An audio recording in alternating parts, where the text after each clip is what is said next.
প্রিয় ছাত্রছাত্রীরা, আজকে আমি নিয়ে এসেছি Kolkata university BA first semester দর্শনের একটি 15 নম্বরের গুরুত্বপূর্ণ প্রশ্নের উত্তর। প্রশ্নটি হলো, ভারতীয় দর্শনের স্বরূপ বা প্রকৃতি কি? বিজ্ঞানের সাথে দর্শনের সম্পর্ক তুলনামূলক আলোচনা করো। প্রথম প্রশ্ন, ভারতীয় দর্শনের স্বরূপ বা প্রকৃতি কি? ভূমিকা। ভারতীয় দর্শনকে অনেকে হিন্দু দর্শন নামে অভিহিত করেন, কিন্তু ভারতীয় দর্শন ও হিন্দু দর্শন সমার্থক নয়। হিন্দু বলতে আমরা আসলে একটি সম্প্রদায়কে বুঝি, তাই ভারতীয় দর্শনকে হিন্দু দর্শন নামে অভিহিত করা কোনো মতেই যুক্তিযুক্ত নয়। ভারতীয় দর্শনের স্বরূপ বা প্রকৃতি। একটি শাস্ত্রের আলোচ্য বিষয়ের সারবস্তুর ভিত্তিতে গড়ে ওঠে সেই শাস্ত্রের প্রকৃতি। ভারতীয় দর্শনও এর ব্যতিক্রম নয়। নিম্নে ভারতীয় দর্শনের বিষয়বস্তুর উপর ভিত্তি করে এর প্রকৃতি বা স্বরূপ আলোচনা করা হলো। 1 নম্বর, ব্যবহারিক দৃষ্টিভঙ্গি। ভারতীয় দর্শনের প্রকৃতি আলোচনার প্রথমেই আমাদের বলতে হয় যে ভারতীয় দর্শন হলো ব্যবহারিক। ভারতীয় দর্শন জ্ঞানের খাতিরে জ্ঞান নয়, বরং মানুষের ব্যবহারিক চাহিদা পূরণের জন্যই জ্ঞান অর্জনে ব্রতী হয়। বেদ সম্পর্কীয় আলোচনা। সকল ভারতীয় দার্শনিক সম্প্রদায়ই বেদ সম্পর্কে আলোচনা করেছে। কোনো দার্শনিক বেদকে স্বীকার করেছেন এবং কোনো দার্শনিক বেদকে অস্বীকার করেছেন। যারা স্বীকার করেছেন তারা আস্তিক, যারা অস্বীকার করেছেন তারা নাস্তিক সম্প্রদায়। নেক্সট পয়েন্ট, দুঃখবাদ। ভারতীয় প্রায় সব দর্শনই কম বেশি দুঃখকে স্বীকার করেছে।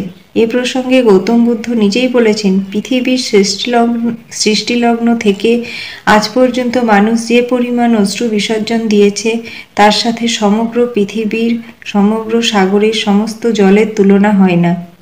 নেক্সট পয়েন্ট, আধ্যাত্মিক অস্বস্তিবোধ।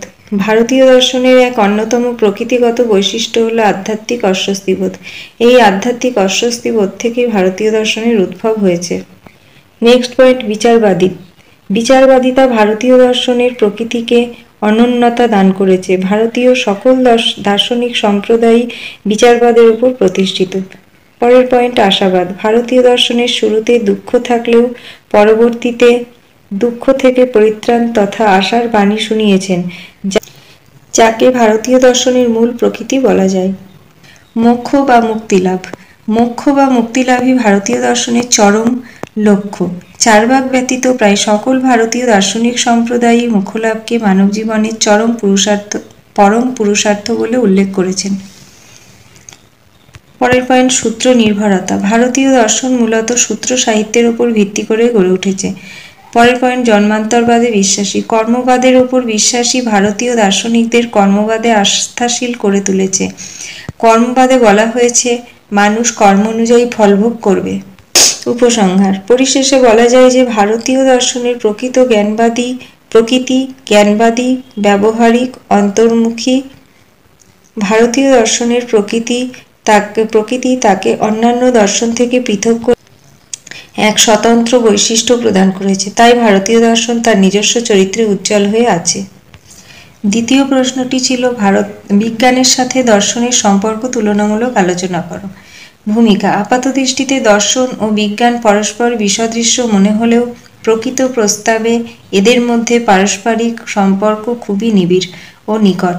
দর্শন ও বিজ্ঞানের মাঝে এই নিবিড় সম্পর্ক বিষয়ে সুস্পষ্ট ধারণা পেতে হলে উভয়ের স্বরূপ ও তাদের মধ্যে যে ঘনিষ্ঠ সম্পর্ক বিষয়ে আমাদের সাধারণ ধারণা থাকা প্রয়োজন। দর্শন ও বিজ্ঞানের মধ্যে সাদৃশ্য। দর্শন ও বিজ্ঞান উভয়েরই লক্ষ্য জগৎ ও জীবনের রহস্য উদ্ঘাটন করা, জটিল বিষয়কে সহজ করা, দুর্বোধ্য বিষয়কে বোধগম্য করা, অজানা বিষয়কে জানার গণ্ডির মধ্যে নিয়ে আসা। উভয়েরই লক্ষ্য সাধারণ জ্ঞান সুসংহত, সুসংবদ্ধ ও সুবিন্যস্ত হলেই বৈজ্ঞানিক জ্ঞানের স্তরে উন্নীত হয়ে আবার বৈজ্ঞানিক জ্ঞান সুবিন্যস্ত হলে দর্শনের স্তরে পৌঁছবে। দর্শন ও বিজ্ঞান উভয়েরই মূলে রয়েছে জ্ঞানের প্রতি অনুরাগ এবং সত্য অনুসন্ধানের ইচ্ছা। এই প্রসঙ্গে মেনশন বলেন, দর্শন ও বিজ্ঞানের একই প্রকৃতি ও একই উদ্দেশ্য। অতএব জগৎ ও জীবনের ব্যাখ্যা হিসাবে দর্শন ও বিজ্ঞান একই পথের যাত্রী। দর্শন ও বিজ্ঞানের মধ্যে পার্থক্য।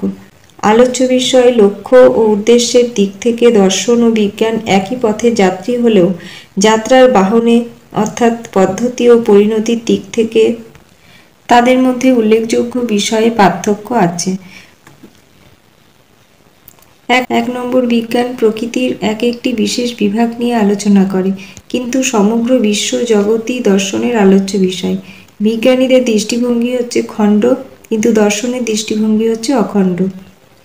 2 নম্বর, পদ্ধতিগত দিক থেকে দর্শন ও বিজ্ঞানের মধ্যে পার্থক্য বিদ্যমান। দর্শনের পদ্ধতি হলো যৌক্তিক ও বিশ্লেষণধর্মী, বিজ্ঞানের পদ্ধতি হলো অভিজ্ঞতা ভিত্তিক। পর্যবেক্ষণ, পরীক্ষণ ও আরোহী পদ্ধতির সাহায্যে বিজ্ঞান তার আলোচ্য বিষয়বস্তু ব্যাখ্যা করে। 3 নম্বর, দর্শন বস্তুর পরিমাণগত ও গুণগত দিক নিয়ে আলোচনা করে, কিন্তু বিজ্ঞান কেবল বস্তুর পরিমাণগত দিক নিয়ে আলোচনা করে। দর্শন বস্তুর গুণগত দিক নিয়ে আলোচনা করে বলেই সে মূল্যায়নধর্মী, আর পরিমাণগত দিক নিয়ে বিজ্ঞান আলোচনা করে বলে বিজ্ঞান বর্ণনাধর্মী। 4 নম্বর, যে কোনো দার্শনিক সিদ্ধান্ত সর্বজনীন ও সুনির্দিষ্ট নয়, কিন্তু বৈজ্ঞানিক সিদ্ধান্ত সর্বজনীন ও সুনিশ্চিত। দার্শনিক ব্যাখ্যায় সত্যতা পরীক্ষা নিরীক্ষা দ্বারা যাচাই করা যায় না। 5 নম্বর, বিজ্ঞান মানব মনকে পরিতৃপ্ত করতে পারে না, কিন্তু দর্শন সত্য, সুন্দর এবং মঙ্গল এই প্রতিটি আদর্শ নিয়ে আলোচনা করে বলেই মানব মনকে পরিতৃপ্ত করতে পারে। মূল্যায়ন। পরিশেষে বলা যায় যে দর্শন ও বিজ্ঞান পরস্পর নির্ভরশীল। দর্শন বিজ্ঞানের উপর নির্ভর করে এবং বিজ্ঞান দর্শনের উপর নির্ভর করে। প্রফেসর ওয়েবার যথার্থই বলেছেন, দর্শন ছাড়া বিজ্ঞানগুলো হলো ঐক্য ছাড়া সমষ্টি মাত্র, আত্মাহীন দেহ। বিজ্ঞান ছাড়া দর্শন হলো দেহহীন আত্মা, নিছক কবিতা এবং মূলত স্বপ্ন থেকে এর পার্থক্য বিশেষ কিছু নয়।